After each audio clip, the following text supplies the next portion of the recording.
नमस्कार। SBT news में आपका स्वागत है। पेश है 12 सितंबर मंगलवार सुबह 6:15 बजे राजस्थान की बड़ी खबरें। राजस्थान की सरकार अगले 2 दिन यानी आज मंगलवार और कल बुधवार 13 सितंबर को कोटा में रहेगी। सीएम अशोक गहलोत समेत सभी महकमों की कैबिनेट और राज्य मंत्री आज और कल कोटा के लिए रवाना होंगे।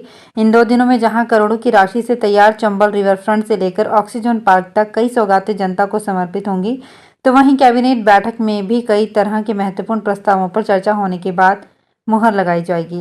सीएम अशोक गहलोत मंगलवार को चंबल रिवर फ्रंट का लोकार्पण शाही अंदाज से करेंगे। वे नाव में बैठकर 125 पुजारी पंडित मंत्रोच्चार के बीच नदी से अनूठे अंदाज में दुनिया के सबसे बेहतरीन बताए जा रहे इस प्रोजेक्ट को आम जनता को समर्पित करेंगे। रिवर फ्रंट में 225 फीट ऊंची चंबल माता की मूर्ति पंचतत्व अग्नि, वायु, जल, नभ, पृथ्वी के साथ एक साथ मंदिर आकर्षण का केंद्र रहेंगे।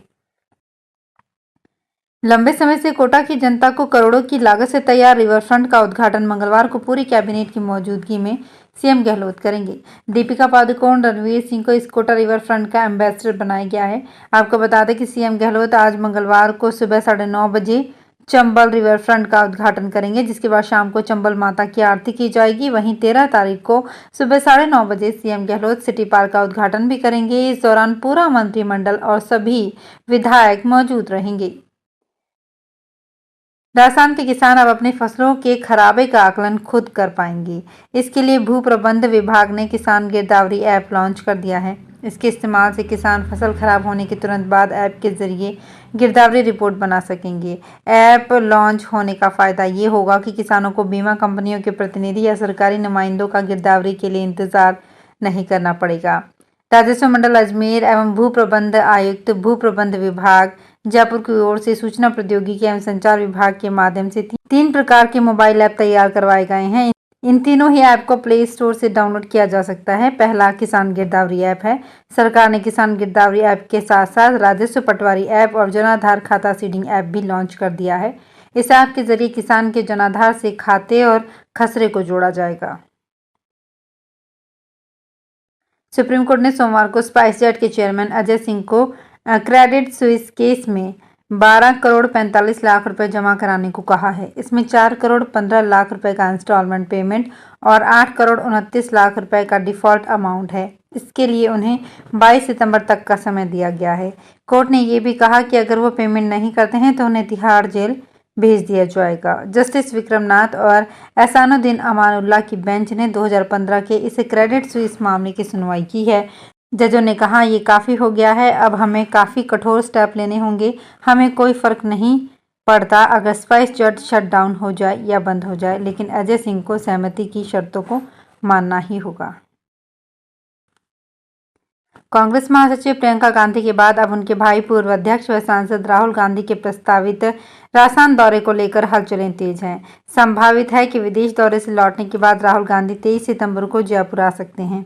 हालांकि उनके इस प्रस्तावित दौरे को लेकर औपचारिक ऐलान का इंतजार है। कांग्रेस सूत्रों की माने तो राहुल गांधी 23 सितंबर को जयपुर आ सकते हैं। उनके इस प्रस्तावित दौरे को लेकर तैयारियां हो रही है। पूर्व भारतीय क्रिकेटर यूसुफ पठान को अचानक जोधपुर की एक मिठाई की दुकान के बाहर देखा तो लोग सेल्फी लेने और ऑटोग्राफ लेने लगे। इस पर गाड़ी में बैठे ही यूसुफ ने अपने फैन के साथ फोटो भी खिंचवाए और समोसा जलेबी का स्वाद भी चखा। दरअसल इन दिनों यूसुफ पठान जोधपुर में अपनी पत्नी और परिवार के साथ हैं। यूसुफ अपने इंस्टाग्राम हैंडल पर फैमिली के साथ मेहरानगढ़ फोर्ट की एक फोटो भी पोस्ट की है, जिस पर लिखा है फैमिली टाइम। दिल्ली में इस साल भी दिवाली पर पटाखों की बिक्री और उपयोग पर बैन जारी रहेगा। दिल्ली के पर्यावरण मंत्री गोपाल राय ने बताया कि प्रदूषण को लेकर पटाखों के निर्माण, बिक्री, भंडारण और उपयोग पर प्रतिबंध लगाया गया है। पिछले साल अरविंद केजरीवाल की सरकार ने सर्दियों में बढ़ते प्रदूषण को लेकर पटाखों पर बैन लगाया था। नियमों का उल्लंघन करने वालों पर 5,000 रुपये तक का जुर्माना और 3 साल तक की जेल की सजा हो सकती है। टोंक जिले को गत दिनों मिले 140 शारीरिक शिक्षकों में से अभी तक महज 36 को नियुक्ति आदेश मिल पाए हैं। 104 चयनित शारीरिक शिक्षकों के नियुक्ति आदेश अभी भी शिक्षा विभाग ने उच्च स्तर से प्राप्त निर्देशों के अनुसार रोक दिए हैं। ये वो चयनित शारीरिक शिक्षक हैं जिनके पीटीआई के प्रमाण पत्र या डिग्री आदि दस्तावेज प्राइवेट ट्रेनिंग सेंटर्स के हैं, दूसरे स्टेट की है। शिक्षा विभाग के अनुसार पहले निदेशालय इनकी डिग्री या सर्टिफिकेट की जांच करवाएगा। जिले में लंबे समय से 137 शारीरिक शिक्षकों की कमी थी। इसके लिए विभागीय लेटर भी टोंक जिला शिक्षा अधिकारी ऑफिस से उच्च अधिकारी को भेजकर रिक्त पद भरने की मांग कर रखी थी। भीलवाड़ा जिले के कोटड़ी क्षेत्र के बीरधोल गांव में सोमवार को निकाली जा रही रैली में डीजे बजाने को लेकर विवाद हो गया। ये रैली बिना अनुमति के निकाली जा रही थी और डीजे बजाया जा रहा था। ऐसे में पुलिस ने थाने के आगे रैली को रुकवा दिया। इस पर रैली में शामिल लोगों ने अपना विरोध शुरू कर दिया और सभी विरोध करते हुए एसडीएम कार्यालय पहुंच गए। मामले की गंभीरता को देखते हुए पारोली थाना प्रभारी नंद सिंह मौके पर पहुंच गए और लोगों को शांत करने की कोशिश की। पितृपक्ष के 15 दिन पितरों को समर्पित हैं। शास्त्रों में उल्लेख है कि इन 15 दिन में पितृ मृत्यु लोक में विचरण करने आते हैं। पितृपक्ष में श्राद्ध पिंडदान करने से पितरों की आत्मा तृप्त होती है और वे प्रसन्न होकर आशीर्वाद देते हैं। इसके अलावा पितृपक्ष में ये अनुष्ठान करने से पूर्वजों को मोक्ष मिलता है। पितृपक्ष भाद्र मास की शुक्ल पक्ष की पूर्णिमा तिथि से शुरू होता है। अश्विन मास के कृष्ण पक्ष की अमावस्या तिथि तक चलता है। इस बार श्राद्ध 29 सितंबर से आरंभ होंगे। इसमें एक श्राद्ध की तिथि घटी है। पंडित बाल मुकुंद व्यास ने बताया कि इस वर्ष पूर्णिमा में प्रतिपदा का श्राद्ध एक ही दिन होगा। राजस्थान की पूर्वी हिस्सों में बारिश का दौर बना हुआ है। भरतपुर, कोटा, जयपुर संभाग में रविवार देर शाम बारिश हुई।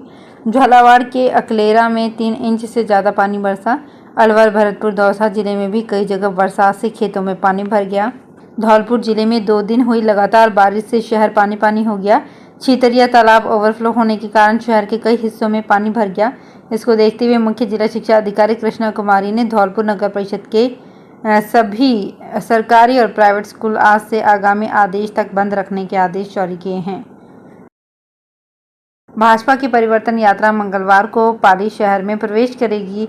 सुबह 11 बजे डोडा स्कूल के बाहर जनसभा होगी। सभा को केंद्रीय जल शक्ति मंत्री गजेंद्र सिंह शेखावत और महाराष्ट्र के उप मुख्यमंत्री देवेंद्र फडणवीस संबोधित करेंगे। ये बात भाजपा नेता भंवरनाथ योगी ने सोमवार को सूरजपुर स्थित नाकोड़ा फूड प्लाजा में आयोजित प्रेस कॉन्फ्रेंस में कही। योगी ने कहा कि सोजत जाते समय यात्रा का 72 फीट बालाजी मंदिर के पास समर्थकों की ओर से स्वागत किया जाएगा।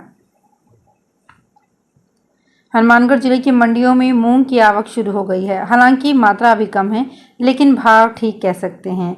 इस समय करीब 8200 से 8300 प्रति क्विंटल के भाव लग रहे हैं। अगले पखवाड़े से मंडी में बम्पर आवक होने की उम्मीद है। इससे मंडी में रौनक लौटने के आसार हैं।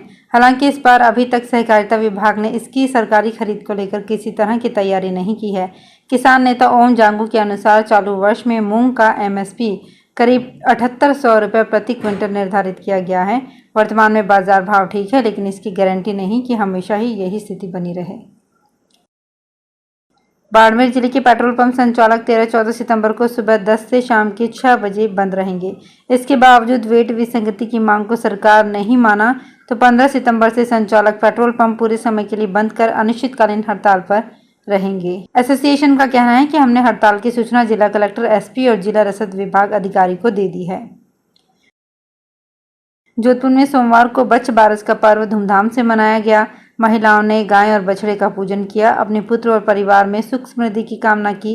कमला नेहरू नगर स्थित राधा कृष्ण मंदिर के बाहर भी पर्व के मौके पर व्रतधारी महिलाएं थाली को विशेष रूप से सजाकर लाईं। इसमें अक्षत, कुमकुम, चंदन, अबीर, गुलाल, मेहंदी आदि पूजन सामग्री लेकर गौशाला पहुंची। महिलाओं ने गाय और बछड़े को माला पहनाकर पवित्र जल अर्पित किया। बाद में गुलाल, अबीर, कुमकुम आदि पूजन कर अपने पुत्र के दीर्घायु की कामना भी की। तो फिलहाल इस बुलेटिन में इतना ही। फिर हाजिर होंगे कुछ और बड़ी खबरों के साथ।